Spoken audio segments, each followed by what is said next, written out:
Hello friends, welcome to math world. Doctor Sonendra Gupta all maths class. Dear friend, जैसे कि आप लोगों की बार बार ये डिमांड आ रही थी, सर हमारे कुछ क्वेश्चन हैं, इन क्वेश्चन पे हमारे लिए एक वीडियो बना दीजिए, क्योंकि हमको ये समझ में नहीं आ रहा है क्या हमें रीवैल्यूएशन फॉर्म भरना चाहिए या नहीं भरना चाहिए।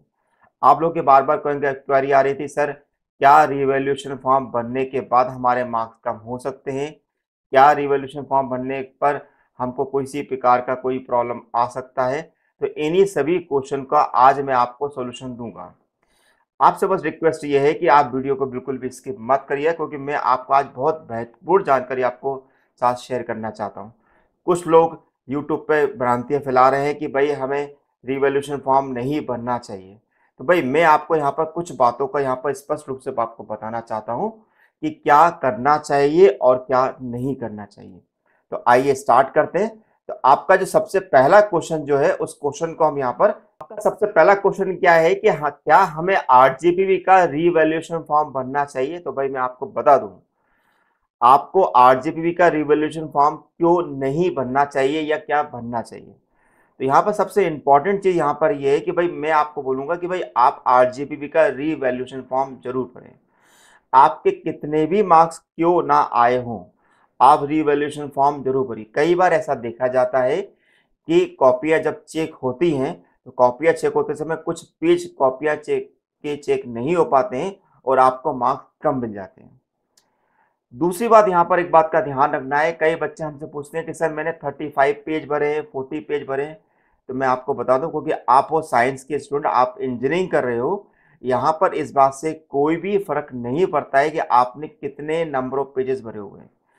बस कोशिश इस बात का करिए कि आपने जो भी कुछ लिखा है वो सही लिखा है। इस बात पे आप एश्योर रहिएगा। अगर आपने सही लिखा है तो आपको रीवैल्यूएशन फॉर्म जरूर भरना चाहिए और रीवैल्यूएशन फॉर्म आप जरूर भरिएगा। आइए अब आपका दूसरा क्वेश्चन लेते हैं। आपका दूसरा क्वेश्चन क्या है, क्या रीवैल्यूएशन फॉर्म भरने के बाद हमारे मार्क्स कम हो सकते हैं। ठीक है, तो मैं आपको बता दूं कि रीवैल्यूएशन फॉर्म भरने के बाद आपके मार्क्स कभी भी कम नहीं होते हैं। आपको जो मार्क्स पहले से मिल चुके हैं, आपके मार्क्स हमेशा वही होंगे, आपके मार्क्स कभी भी कम नहीं हो सकते हैं। इस बात को हमेशा अपने दिमाग में रख लीजिए कि रीवैल्यूएशन फॉर्म बनने के बाद आपके मार्क्स कम हो सकते हैं। आया बात समझ में। और भी अगर ऐसे और भी क्वेश्चन अगर आपके मन में हैं, तो आप लेक्चर के कमेंट बॉक्स में मुझसे पूछ सकते हैं। आपकी क्वेरी जल्द से जल्द सॉल्व करने की कोशिश की जाएगी। आइए अब आपका तीसरा क्वेश्चन लेते हैं। आरजीपी में सेमेस्टर ब्रेक होने का अर्थ क्या होता है। बिल्कुल ध्यान से सुनिएगा कि सेमेस्टर ब्रेक कब होता है। देखिए, आरजीपी में सेमेस्टर ब्रेक होने का मतलब यह है कि मान लो कि आपने फर्स्ट सेमेस्टर का एग्जाम दिया है और आपका 5+1 का रूल आपके ऊपर लग गया। अब आपको बता दें 5+1 का रूल होता क्या है। 5+1 का रूल ये होता है कि 5 theory 1 practical, 3 theory 4 practical, 4 theory 2 practical, ऐसे कोई भी कॉम्बिनेशन जिसमें आपका 5+1 अगर आपका लग रहा है तो आपका सेम बेक हो जाएगा। फिर से मैं रिपीट कर रहा हूं, अच्छी तरह समझ लीजिए सेम बेक का मतलब क्या होता है। अगर आपने आरजीबी का एग्जाम दिया हुआ और आपका किसी भी सेमेस्टर में, मान लीजिए आपने फर्स्ट सेमेस्टर में आपने एग्जाम दिया है और आप सेकंड सेमेस्टर का एग्जाम देना चाहते हैं, तो सेकंड सेमेस्टर में अभी ये प्रॉब्लम आपको नहीं आएगी, ये आपकी थर्ड सेमेस्टर में प्रॉब्लम जनरेट होना स्टार्ट होती है। मान लीजिए अगर आपका फर्स्ट ईयर में, रिपीट कर रहा हूं, फर्स्ट ईयर में अगर आपके 5 theory 1 practical, 2 theory 4 practical, 4 theory 2 practical, 3 theory 3 practical, ऐसे कोई भी कॉम्बिनेशन अगर आपका बन रहा है, तो आप थर्ड सेमेस्टर का एग्जाम नहीं दे सकते, यानी कि आपकी एलिजिबिलिटी वहां पर खत्म हो जाती है। तो भाई अगर ऐसा कोई भी अगर आपके सामने स्थिति बन रही है, तो सबसे पहले अपना रीवैल्यूएशन फॉर्म भरिए और तैयारी करना स्टार्ट कर दीजिए पिछले एग्जाम के लिए। ठीक है, आपका आई होप समझ में आ गया होगा। अब आपका चौथा क्वेश्चन ये, यदि मेरा फर्स्ट ईयर क्लियर नहीं है तो क्या मैं फिफ्थ सेमेस्टर का एग्जाम दे सकता हूं। तो भाई मैं आपको बता दूं, आरजीबीबी के नियम के अनुसार आप थर्ड ईयर में एलिजिबल तभी होते हैं जब आपका फर्स्ट ईयर क्लियर होता है। आपका फर्स्ट ईयर क्लियर होने का मतलब है कि फर्स्ट ईयर में जितने भी पेपर्स होते हैं, चाहे वो थ्योरी के हों चाहे वो प्रैक्टिकल के हों, वो सभी पेपर आपके ऑल क्लियर होना चाहिए।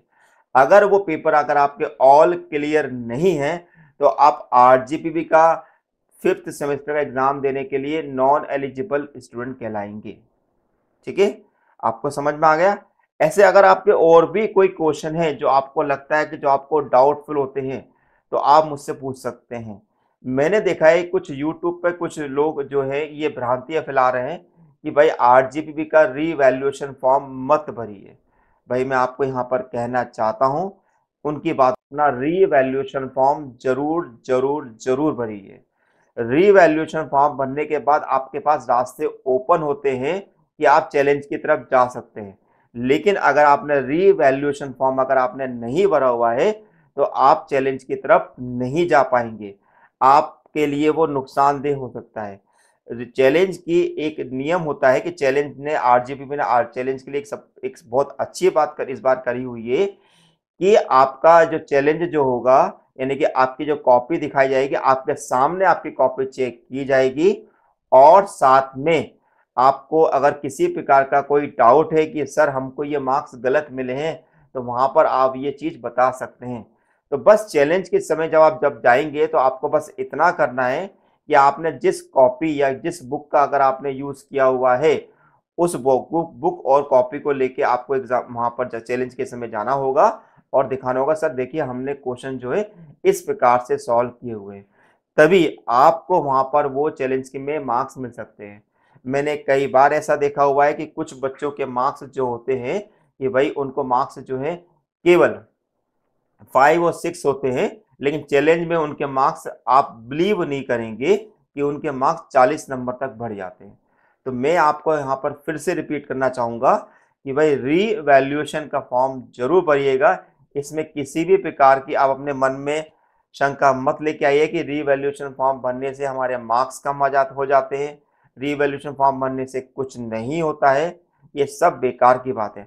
अगर आपने कॉपी में कुछ लिखा हुआ है, यो आपको ही पता है, तो अगर आपने कॉपी में कुछ लिखा है तो आपके 101% आपके मार्क्स बढ़ेंगे। आपको मेरा ये वीडियो लेक्चर कैसा लगा है मुझे जरूर बताइएगा। ऐसे और भी वीडियो लेक्चर देखने के लिए आप मेरे यूट्यूब चैनल को सब्सक्राइब कर सकते हैं। Thank you for watching my channel doctor Sonendra Gupta.